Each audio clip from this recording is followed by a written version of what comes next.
De romancier à novelliste, de poète à dramaturge, le Festival littéraire international sino-européen met en lumière quelques-uns des talents littéraires de la Chine et de l'Europe. Et c'est ici qu'ils peuvent échanger des idées, communiquer avec les lecteurs et l'audience et célébrer la diversité des cultures européennes et chinoises.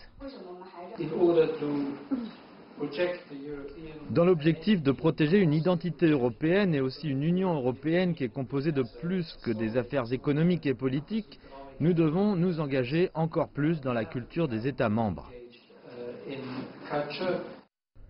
Créé par une délégation de l'Union européenne en Chine dans le cadre de l'initiative Découvrir l'Europe, le festival vise à faire connaître à davantage de Chinois la culture riche et diversifiée, l'histoire et la géographie du continent.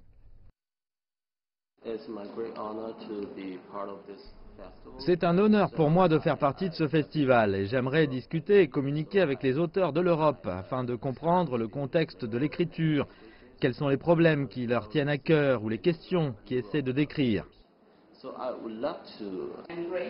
Une auteure primée croate a présenté sa dernière œuvre ici.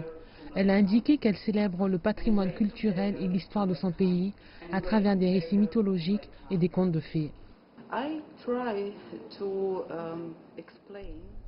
J'essaie de décrire notre connexion qui ne date pas d'aujourd'hui, d'expliquer notre histoire et notre lien à l'Europe et à l'Asie.